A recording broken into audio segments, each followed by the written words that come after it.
যারা সমন্বয় করে গোটা কর্মসূচি বাস্তবায়ন করেছে তাদেরই একজন হচ্ছে হাসনাত আব্দুল্লাহ। সে কুমিল্লার একজন ছেলে, ঢাকা বিশ্ববিদ্যালয়ে লেখাপড়া করে। আপনারা তার সম্পর্কে জানেন।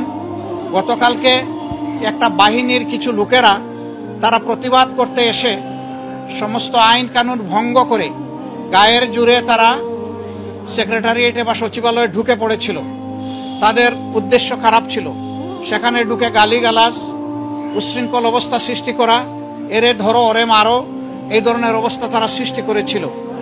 যারা ত্যাগ এবং তিতিক্ষা, যারা নিজের জীবন দিয়ে বুকের রক্ত দিয়ে সামনের সারিতে থেকে লড়াই করেছে, তারা যখন শুনেছে দেশকে অস্থির করার জন্য এই ধরনের একটা পদক্ষেপ নেওয়া হয়েছে, তারা এসেছিল ছুটে তাদেরকে শান্ত করার জন্য, বুঝানোর জন্য।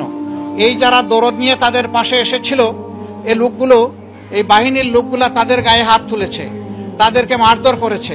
আপনারা এটা দেখেছেন এবং আপনারা এটা জেনেছেন। আপনাদের মাধ্যমেই আমাদের জানার সুযোগ হয়েছে, মিডিয়া আপনারা তুলে ধরেছেন। তারা অনেক ধৈর্য ধরেছে, কিন্তু যখন দেখেছে যে সব কিছু সীমা ছাড়িয়ে যাচ্ছে, সীমা লঙ্ঘন করছে, তারা রাষ্ট্রের ব্যবস্থাকেই ভেঙে দিতে চায়, চুরমার করে দিতে চায়, তখন বাধ্য হয়ে তারা এদেরকে প্রতিরোধ করেছে এবং প্রতিরোধের মুখে তারা পালিয়েও যায়।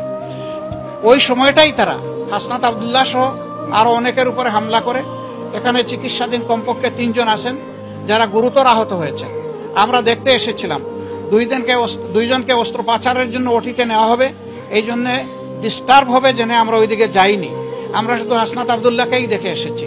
আলহামদুলিল্লাহ, যতটুকু দেখেছি সে আশঙ্কামুক্ত, বাকিটা আল্লাহ ভালো জানেন। আমরা দোয়া করি আল্লাহ যেন তাকে সুস্থতার পূর্ণ নিয়ামত দান করেন। আর এইরকম একটা কাঙ্ক্ষিত গণবিপ্লবকে বিফল করে দেওয়ার জন্যে যে কোনো দিক থেকেই যে আসুক, গোটা জাতিকে এর ব্যাপারে সোচ্চার সজাগ থাকতে হবে এবং কেউ অপতৎপরতা চালালে সেটাকে বন্ধ করে থামিয়ে দিতে হবে।